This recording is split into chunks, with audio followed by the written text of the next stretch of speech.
Hey there. This will be the second part to the broken window fallacy series. It may be the last. I'm not sure. Depends whether I get more ideas for more things on it. But the last time I just kind of went over what the broken window fallacy was, and just the example is within the fallacy itself. I'm going to do a couple of examples of something, stuff that's a little more close to home that people actually cite, because no one really thinks that breaking windows will help the economy as a rule. But they do think that other things that are very similar to breaking windows will actually be good for the economy. And those things include, probably the biggest one is war. War is good for the economy. It causes the government to spend lots of money building tanks and planes, and people have to be employed to build tanks and planes and guns and ammunition.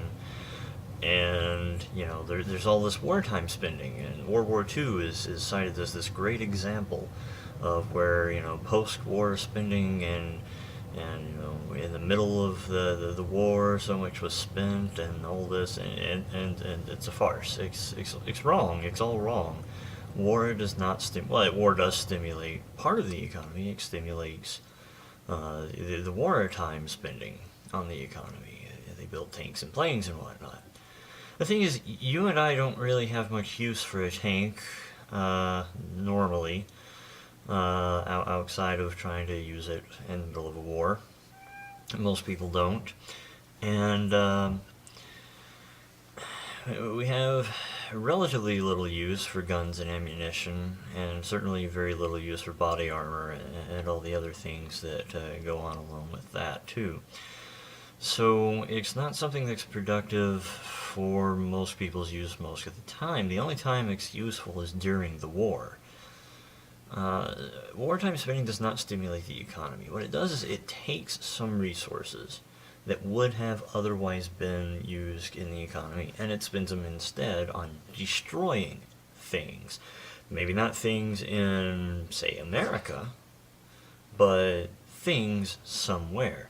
And when you make one part of the world more poor by destroying their things, you make the world as a whole more poor. It doesn't just transfer that way. You can see what's seen. You can see the tanks and the planes and whatever being made, but you can't see the unseen. What would people have done with that money otherwise?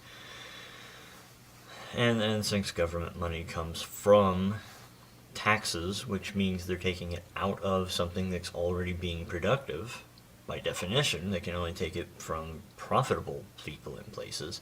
They're putting it into something that must, by definition, therefore be less profitable, because we don't think that it's profitable to just have a company make, weapons and hire soldiers to go around destroying things. That's not an argument against, all wars all the time, ever. We shouldn't have let Hitler win World War II and such. But it is an argument against the idea that it's economically beneficial for the person engaging in war. The second example that is probably less prolific but way more dumb is the idea, and I see it on the news all the time, we need to raise the minimum wage because poorer people are the people who make minimum wage, and poorer people are people who spend more of their money.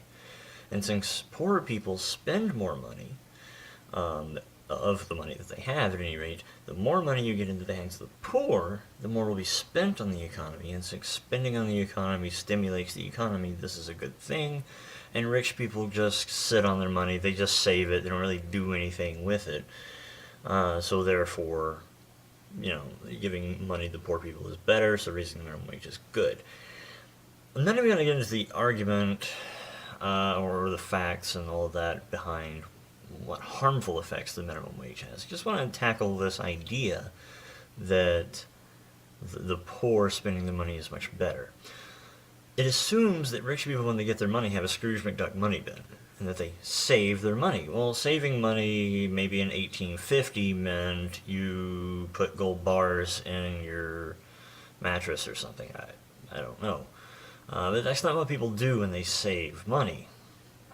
They put it into savings accounts, they put it into IRAs, they put it into stocks, bonds, they invest it. What is investment? Investment, in its most fundamental form, is actually lending money. You may argue, well, they're lending money to other rich people in these businesses. Well, that might be true, but these businesses also hire people, and more importantly, businesses also buy things. And generally, if they're a profitable business, that means that they need to buy those things to make more money, to generate wealth. So at the very least, you have someone who's relatively capable of handling more money versus someone who may or may not be. Not a knock on the poor. I was poor. My family has poor people all through it. I know friends of mine who are poor, and I know friends of mine who are rich, and some are really good with money, some are really bad. It's a hard generalization to make.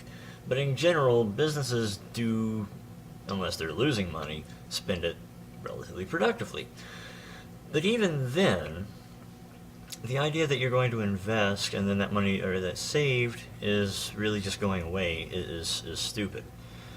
When you invest money, not only are you giving it to someone who will spend it possibly themselves right now, but you're lending money. Have you ever borrowed money from someone that you didn't intend to spend really soon, like right then? You ever get comped on lunch, but you didn't actually buy lunch for a year? No. When you get comped on lunch, it's because you are hungry right then and you don't currently have the dollars to buy your lunch, right? Someone invested in you and you got lunch and then you paid them back, hopefully. Hopefully, if you're not a horrible person, you bought them lunch back at some point. That's the same thing as saving money. You're giving someone else money, whether it be the bank or whoever. The bank turns around and gives that money to someone else who maybe you don't need it right now. Maybe I don't need another armchair in my living room, but maybe Joe down the street does, and maybe he can't afford it. So I give my money to the bank, they give me a little interest for it, they take that money, they give it to Joe, they charge him a little interest. And some part of the interest they charge him gets put into my account, and on it goes. So all money, really, there is an individual propensity to spend. In macroeconomic terms, there is no such thing as the propensity to spend. All money earned is immediately spent. There is no such other thing. There is no such thing as money that is not spent immediately.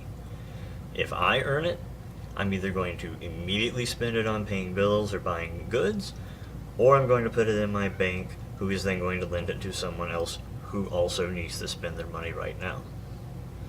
So these are kind of two really popular ideas that really are just a broken window fallacy. They're looking at what you can see, but they're not looking at what you can see, but much less clearly.